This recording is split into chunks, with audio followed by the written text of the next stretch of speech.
Two friends, two minds, and one love for Arsenal Football Club. You are now listening to the Cod and Two Minds podcast.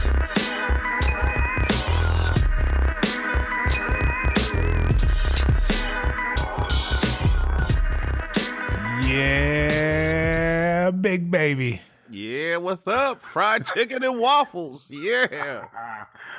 What's really going on? Oh, man. Whatever. Another big game and another big loss from Arsenal. Shambles. After a long break in the action, we come back to a shitstorm. Just An absolute shitstorm. But hey, it's all the same. It's all the same. Before we get in there, I want to ask you a serious question. Okay.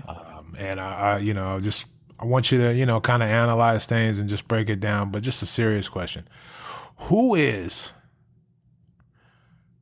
darker between Wesley Snipes,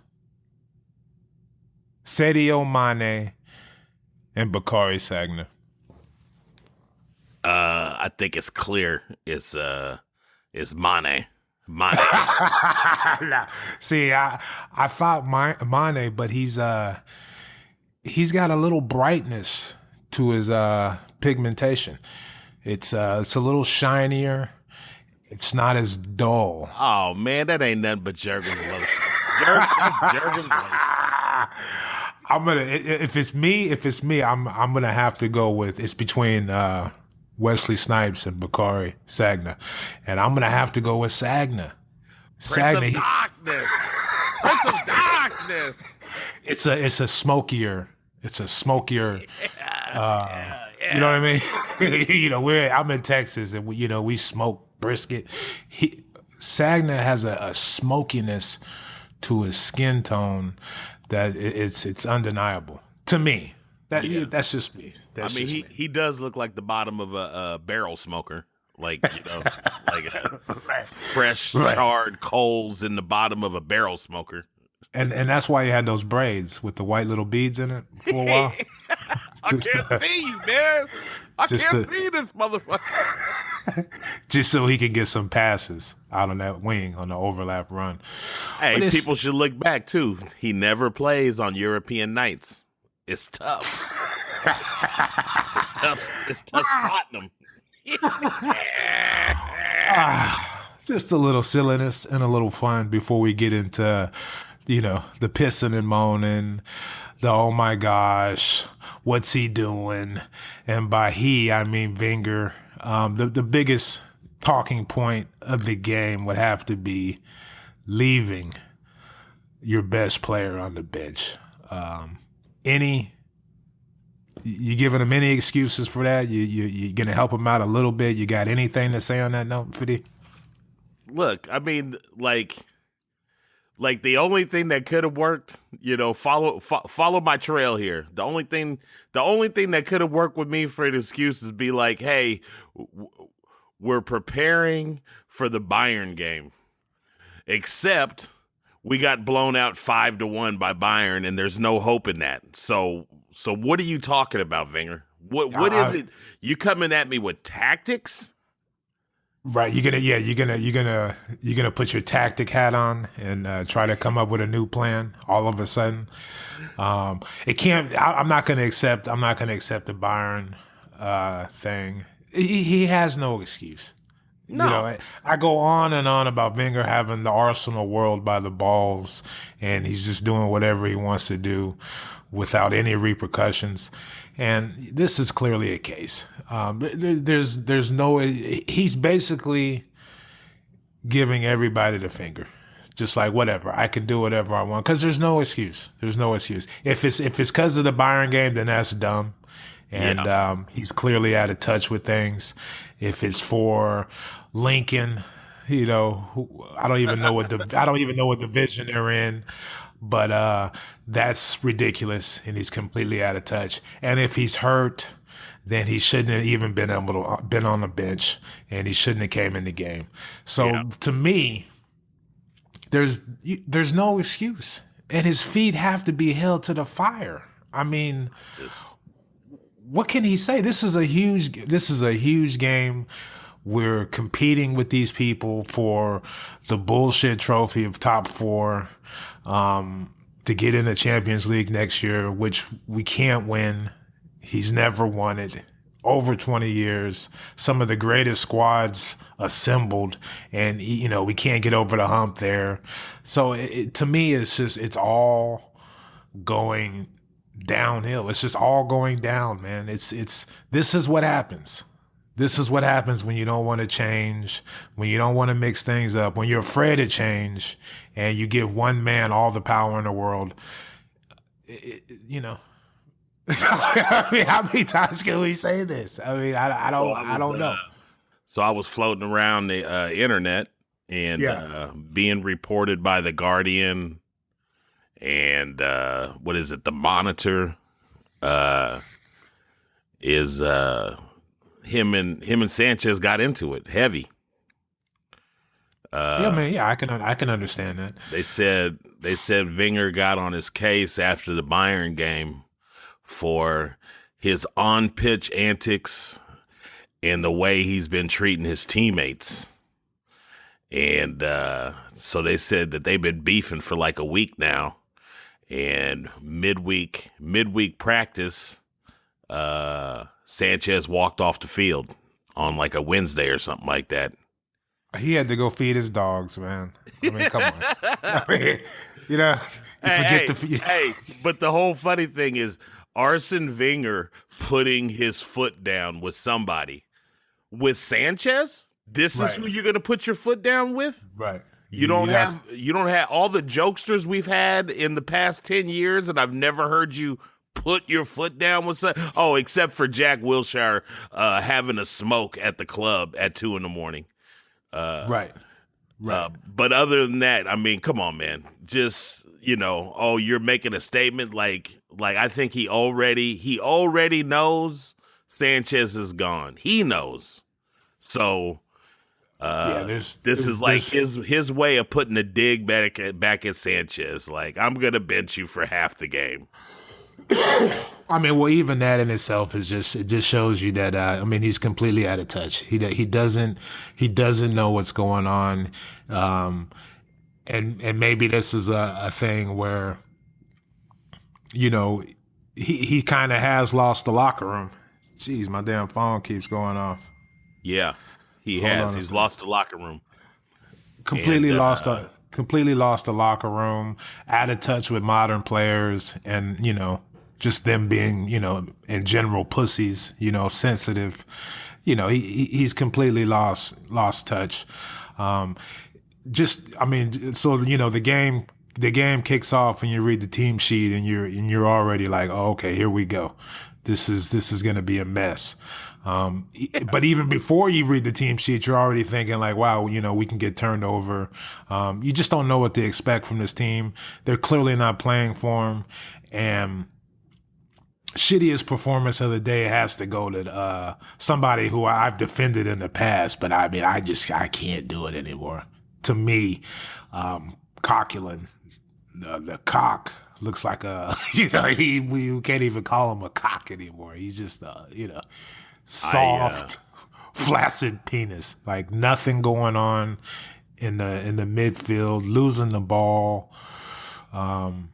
I think he's being too aggressive, pushing forward instead of really protecting that back line and getting rid of the ball quicker. Like he's trying to do things with it instead of just keeping it real. Kind of like Ramsey. He's got Ramsey syndrome where he's just trying to do way too much and instead of keeping it simple.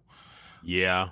I mean, I'm not going to disagree with he had a bad game, but whose ass I've been on for a long time now is Xhaka. So I'm gonna take the two, one in each hand, and weigh it up and just go, let's see. Cock messes up because he's trying too hard. Xhaka messes up because of his lack of athletic ability. Real stiff. Real stiff. I mean, hey, it's cute that you can make a long distance pass from time to time. But like when you said Cock give up the ball, like it was, the second goal was actually from a Xhaka giving up of the ball first. Right. Then they looped it to the wing, loop it back across, and all of a sudden, Sadio Cottonmouth Mane is sitting with nobody within 20 yards inside the box. Arguably the best player on Liverpool's team is completely unmarked in the box on several occasions. Monreal had his hands full again. No help over there with, their best player. And, the defensive tactics, are the same, clearly, anytime you give a goal, I mean, how many times have I said this throughout the 10, 15 years of being an Arsenal or just watching Arsenal? You give up a goal within the first 15 minutes of the game. It's an uphill battle for the rest of the game. And the last 2 weeks are against Bayern and against, these guys or whatever. We always give up a goal within the first 15 minutes of the game. And, we're just fighting an uphill battle from that point on. And the team is soft, so the heads drop, and then it's just really a struggle. So, we can't even get that right. We can't even keep a clean sheet for 15 minutes just to let the rhythm of the game break down and kind of get into the game, especially away from the Emirates. Like, we can't even get that right. And these are things that are, that are going to constantly cost us. And there's no hope in sight. Completely predictable, too. Before the game started, you could have asked anybody, Arsenal fans, Premier League fans, fools sitting in France could have told you that the game is going to start with Liverpool coming at you hard, all out. That's how they start games. Keep it real tight, pack it in, and weather the storm until you can get your foot in the game. Easy. Yep. Easy. Yep. Easy. You know what I mean? And just when we kind of started getting into the game, boom, they score. But I mean, this is the first 15 minutes of the game. We're giving up a goal. We're down 1-0 on the road against a spazzy-ass, pressing, aggressive team.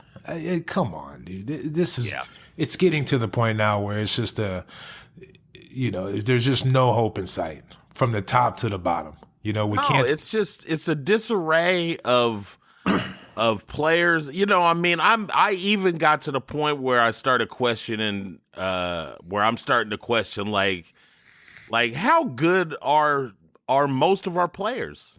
Right. Like maybe better than average, but not much. Not much better than just average out there. Like all of them. Right. We have a few world-class players, and the rest are just really, average at best. I mean, you look at the way people make fun of Adam Lallana. He's a goofy guy, can't get his haircut right. But I mean, even his touches and his technical ability and his tactics and his runs are all superior to most of our team. I'm not most, but I mean, the majority of our team. That's legitimate. And you just look at the way they pass the ball and they zip around and they move and they kind of play how we used to play. We never played that fast, but technically, the first touch, controlling the ball, little passes here, runs, moves, they're far superior than we are. I mean, we were always on the back foot to start the game, which is, something if you can't get your team mentally prepared to start the game in a big game, then chances are you're not going to win against good teams. You'll win against bad teams, but not good teams. And, that's where we're at. You talk about the lineup, like the first reaction I had at the lineup is like I looked and I was like, oh, cool. Like, all right, he started Welbeck. I'm happy about that. And I took a second look and I keep looking. I'm like, wait, Alexis isn't out there. What the? Right. Wait, okay, wait, what's? And then I started really analyzing the team, and I'm looking at it, and I'm going, you know what? I don't care what kind of position we're in with, injuries to our defensive mids and stuff like that. Xhaka was never going to be a good start in this. He's physically not capable of keeping up with Liverpool's attack. He's too slow. Slow. Very slow. And I mean, as far as Monreal goes, like, I mean, I don't blame him for shit because you see this lineup and this matchup, and you're just like, man, he's gonna have his hands full. Mane is a beast, dude. He's a beast. Right. He's gonna have his hands full, and a club with Arsenal stature, a person like Monreal is supposed to be a nice, solid backup to a close to world-class left back. And we don't have that. He has to start because he has more heart than Gibbs. Gibbs is a pussy. So, that's all we have. So, I mean, if that's all we have and we're going against their best, he's matched up against their best player, he's just going to constantly need help over there. That's your number one priority. Don't let Mane be 1v1 against Monreal. Make sure he has help. Make sure Mane has to get rid of the ball. And, we can't even get that right. That's simple, basic shit. You know what I mean? Yeah. That's going into the game. That's what's stressed all week. Can't let Mane whoop Monreal's ass. He needs help. Help him. And we can't even get that right. But back to the starting lineup. Giroud shouldn't start. He shouldn't start in a game like this. He's our best option off the bench. It's funny, not only did he fuck up before the game by not playing Alexis Sanchez, and if they had a running into and Sanchez was, being a jerk and, he left practice early, then you come out and say that. You come out and say that. Just say it. Just say it, and you let everybody know that's what happened, and you punished him, and then it's justifiable. But you can't even do that right. It's a big fucking secret. It's a big mystery. Yeah. Oh gosh, what happened? But Giroud's our best option off the bench. You play Welbeck, you play Sanchez, and you play Perez. Is that his name? Yeah, Lucas. Yeah. You play Perez. Barely know his fucking name because he's in and out of the squad so much. He's worse than Campbell, but he's treated worse than Campbell. But anyway, you got to get Iwobi out.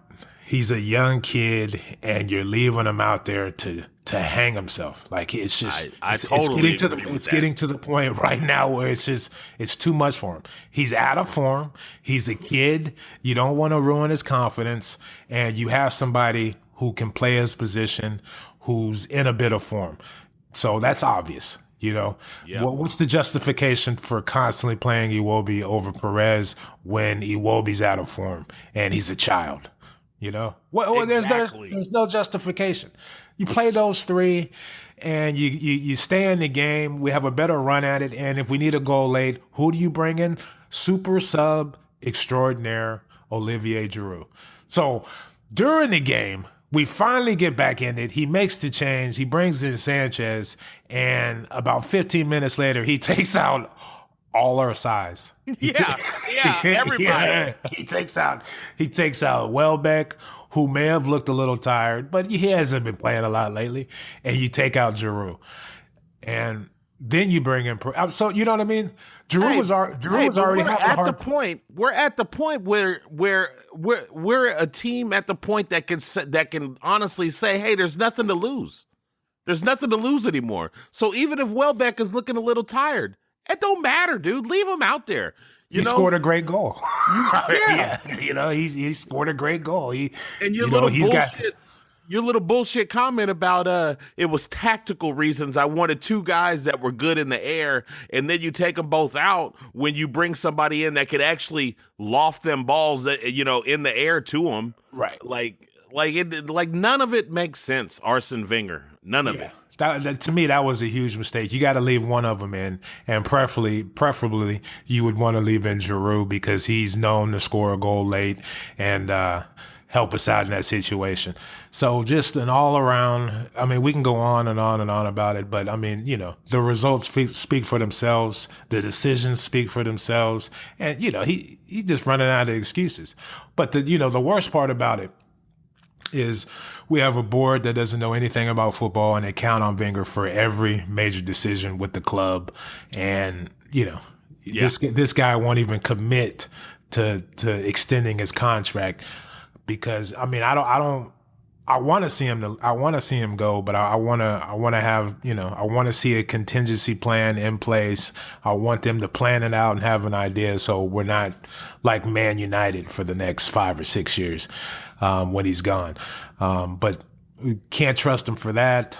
Nothing's happening, and it just boils down to they really just don't care. It's all about that paper. You know what I mean? It's all about getting the Los Angeles Rams that stadium, getting new cleats and helmets and shoulder pads for the Los Angeles Rams. This is just you know what I mean? It's liquid cash, for Kroenke. What I'm kind of convinced of and dip out. What I'm kind of convinced of, which I think it may have happened kind of in a slow draining the pool kind of a way, but. Like when we make comments like, Monreal is a good, solid, probably backup, somebody that you should have somebody when you're a bigger club or you have aspirations of being a top-notch squad in Europe and this and that, and Iwobi, a lot of promise, but he is 19 or whatever he is. Right. And, should be on loan. Should be on loan somewhere, playing for Sunderland, having a big old time, battling out the relegation, getting time, no pressure. The only thing that makes us, and I don't mean just us, but our fan base and everybody believe that we're an elite team or we should be competing with elite teams is really just our P&L statement. The fact that we make money, right, and the fact that we finish in the top 4 is telling everybody like we should consider ourselves one of the best teams in Europe. But when you count them out, there's 4 teams in Spain that are better than us. There's everywhere. At least 2 in France, probably, you might say 1, maybe 2 in Germany, 3, maybe 3 in Italy. Like you start adding it all up, man, we're not even a top 10 club. Not even a top 15 club. As far as results and talent on the pitch. So when you say, I totally get like the idea, like, I'd like to see like a contingency plan or something. Or the other thought is, I want to see America, like what's going on in America. Just blow the whole fucking thing up. Blow it all up, dude. Right. At least I ain't it'll got be a exciting. coach to come in. We're gonna lose Alexis. Maybe we lose Ozil. Some of these other guys that ain't quite working out, let them walk, and we just start this whole thing over, and we might be able to actually get back, because we make money. But right. I don't have the faith in the board the same way you don't. Like I if they blow it up, like I don't have faith that they would be able to like rebuild fast enough, like actually get us back in. Right. I hear what you're saying. Even if they did have a contingency plan, they would find some way to fuck that up. I got you. Mm-hmm. They it's a complete mess. Bellerin, he's my favorite. He's my new Gil Clichy, the guy I could just pick on and pick on and pick on. You know what I mean? Just like I've said, just slowly. I mean, his final ball is awful. Okay, I'm gonna leave him alone. He's a young guy, but I just see a complete dip. He's just not aggressive enough for me, man. I have all the faith in the world that he can be one of the best right backs in the world, but he's just, a little timid. Yeah. A little Gibbs, I tell you what, where my suspicions lie with Bellerin. He's a vampire. I don't see. I I already in 2 years don't see the same speed that supposedly he has. His head is growing enormously. It's a big ass waterhead now. Waterhead. And if you look at his torso, his jersey, like I think this fool is eating. I think he's eating well, and he's starting to blow up on me. He ain't got the same speed. I don't know. There's a comfort level setting in with this fool where I'm like, I'm not sure. I'm not sure how great he might be able to be.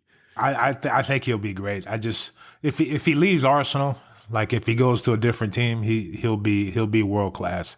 But as long as he stays at Arsenal, he's not going to reach his full potential, because I don't know what the hell we do in practice. I don't know what we work on. Right. I don't know anything. He's got to cut it. He's got to get his hair back. Cut your hair. Clean it up. Get some vitamin D. Maybe, go to a tanning salon. Come on. Get your shit together. Get your shit together. But yeah, all in all, I mean, like you were saying about, imploding the whole infrastructure of Arsenal, at least what that would do is bring some sort of excitement back to week in and week out watching your team and seeing what's going on. Because right now, man, it's an all-time low.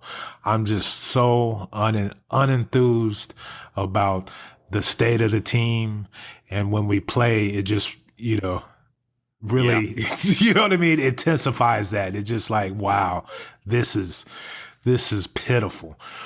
And coming into this week, I thought we'd beat Liverpool. I thought we'd get on one of those little mini runs before we shit the bed April 1st against Man City. But, I can't even count on those little bullshit mini runs to, for fake optimism, Right. Yeah, I can't even count on that. Onto. Nothing.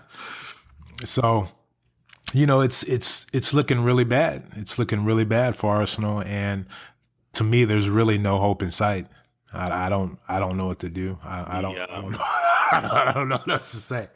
I mean, I remember you mentioning this in the past too. Like, a nice little Europa League would probably be a good thing for us.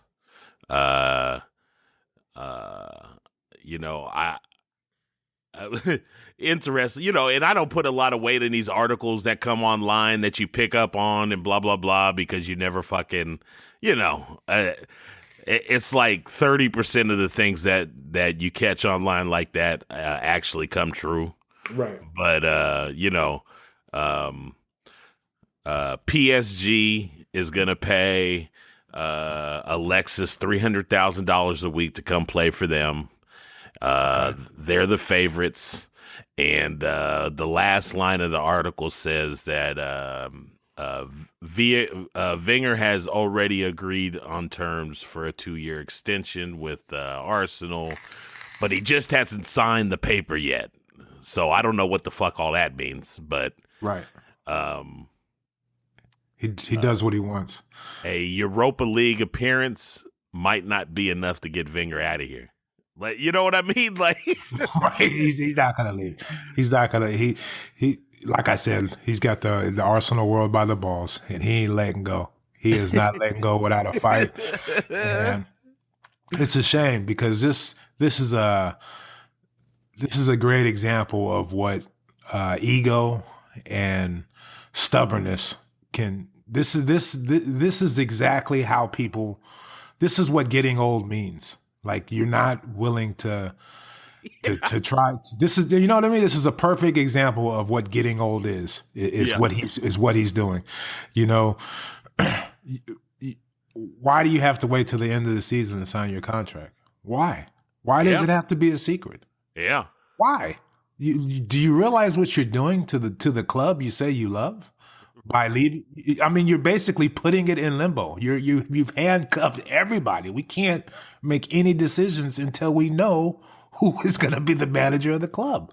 Yeah, you know what I mean. And you can't expect players to sign contracts I mean, as fans, we get angry that, they're not signing contracts or they're this or you're bigger than the club and all that bullshit. But who's more bigger than the club than Arsenal? I mean, Arson. I mean, come on.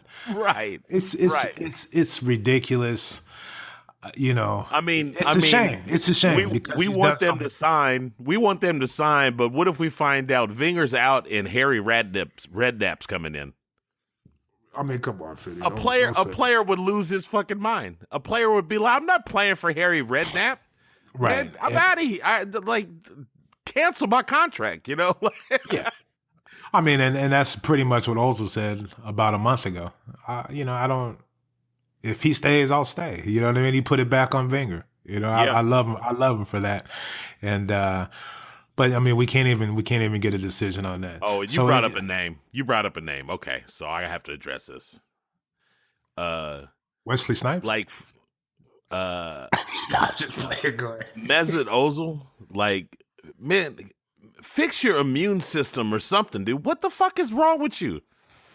I have no idea. But what are you talking about? He's sick and he didn't make the trip again. Ozil is so gone, dude. I've never heard this before. I'm like, this fool is smoked out, right? He's smoked out. He's gone. He's I mean, here's the question. I mean, based on, the I don't know, the last whatever results. I mean, has Wenger lost the locker room? I mean, the team doesn't look like they're playing for him as far as, but is that him? You know what I mean? Just not getting them up to play, or who knows? But the players on the pitch don't look like they're fighting. You know what I mean? There was a clear difference in that first half of the Liverpool game. One team was doing everything they can to do something, whereas one team was kind of like, we'll figure this out. Yeah. I mean, to make a comparison, if Claudio Ranieri can get fired, right? Yeah, that's and I mean, we can't compare careers, but we can compare the fact that this fool won something that Arsenal's been trying to win for 12 years now, or something, or since 2004, I think. Yeah, so 12 years. He wins in his first go around with Leicester City. Leicester City is never going to win the title ever again, and they've never won it before. And in 26 games or 27 games, they said bye, Ranieri. Right. Bye. I'm so glad you brought that up. I almost forgot about that before we end this. It's so ironic. You know what I mean? Anytime you talk to a Wenger everything he's done for the club, he doesn't deserve to be treated like this. And by treated, they mean critiqued or judged. You know what I mean? Yeah. With honest opinions, but everything Ranieri did for Leicester. I mean, man. Everything he did for them, they were like, bye. And they've won 2 games in a row. Yeah. You know what I mean? I was completely against sacking them, but they've won 2 in a row now. They've won 2 games in a row. They're 5 points clear of the drop zone, and they've moved on. Change is a scary thing, but in order to continue to grow and evolve, you have to accept it and you have to go with it sometimes, especially when the situations lead you down this road. And it's clearly, it's clearly time for a change. And it's and coincidentally, one of the wins against the team that just whipped our ass 2 days ago or yesterday. Against Liverpool, they beat them handled them, and exactly. we couldn't even sniff a win out of Liverpool yesterday. Right, and they didn't start too big, slow. Not slow, but they didn't start 2 big strikers. You know what I mean? They had one fast one, Jamie Vardy. Who and we could have started Alexis and maybe went to town on him, but. It is what it is. We're going to continue to support the team because as you all know, once you pick your team, that's your team. That's who you got. And that's why it's so frustrating. And it's just sad. It really is sad because you get up and you get up early on the morning on Saturdays and Sundays to watch your team play, but I'm so unenthused. It's just pitiful. Yeah. It really is. And we're just gonna ride the season out, and hopefully, God willing, next year we get shit together. But that's gonna be tough too with the board we have. The idiots. So yeah. Let's end it on that. Did you watch Homeland? You all caught up? Oh yeah, I've been watching it. Solid. Yeah, very, very good. I had to scream at Carrie last week. She always makes me scream at the TV. And she's so good at pissing me off with her decisions. It's kind of like somebody else we know. Hey, what do you mean by that? When she went to the back of the house of the FBI agent, and his door was cracked open. Right, I was like, get the gun. The first time. I'm like, don't go in there. Why are you going in there right now? Obviously, something's wrong. Soon as she saw the sandwich. Yeah, sandwich just sitting there. She should have. That's what immediately I started screaming at the TV. Leave! Don't go in. As soon as she saw it, it was like a fully made sandwich, and this fool's nowhere to be found. You know what I mean? She's a mess. Great show. If you're not watching Homeland, come on, you got to get on the ball. What kind of man makes a sandwich and walks away from it? Man, right. I just made this sandwich. If I'm walking, the sandwich is coming with me. Okay, right. He didn't even answer the door. She had to go around to the back. But but when she goes upstairs and she sees him, he's shot in the head, and his gun is right there. I'm like, get the gun. Get the gun. Yeah, the gun. Right then. She sneaks off, and then she comes back and gets the gun at least. She's a mess, but she's so good at playing that. She's so good at playing that role, man. It's just awesome. But I'll be taping it tonight. Anyway, enough. Who we got? We got Champions League on Tuesday, right? Yeah, we got Bayern, and then we got Lincoln City. Okay. And then a week after that, we got West Brom. Do you want to maybe, God willing, try to do a post-Byron show? I don't even know if it'll be worth it. Yeah. I mean, we can go for just a little quickie, maybe on Wednesday. Yeah, maybe Wednesday, maybe Thursday. Let me just see how the schedule goes. But yeah, we'll do something. Sounds good. Okay. Well, thanks for tuning in. Appreciate all the support, the emails. Tweet us at CITM Podcast.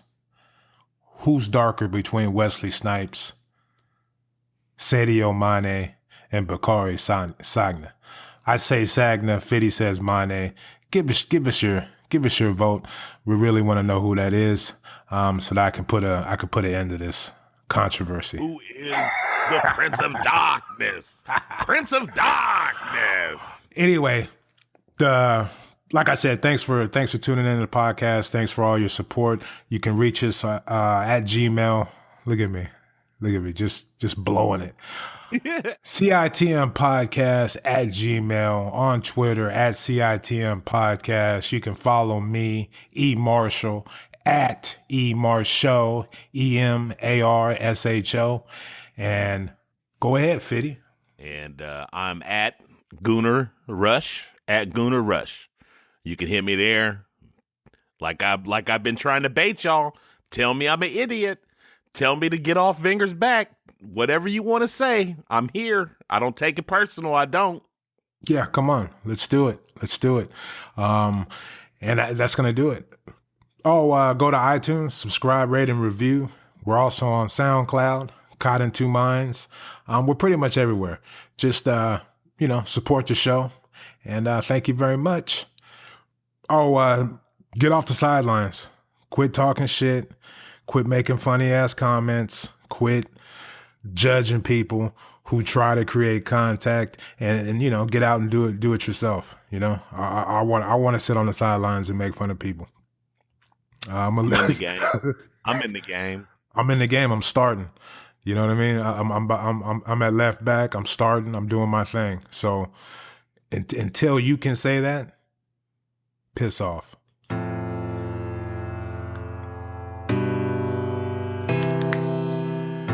Shout out to Gooner and Cali. Hell of a blog.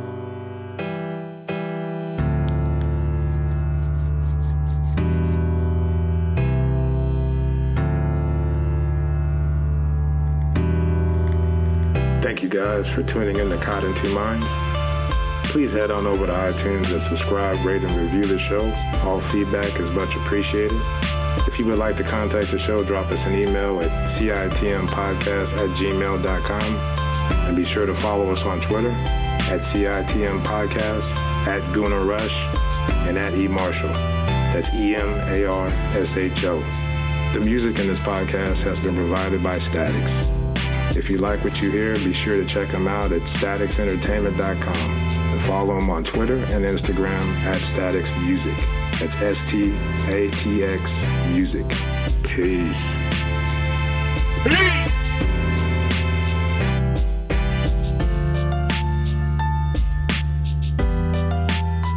Peace out, bitches.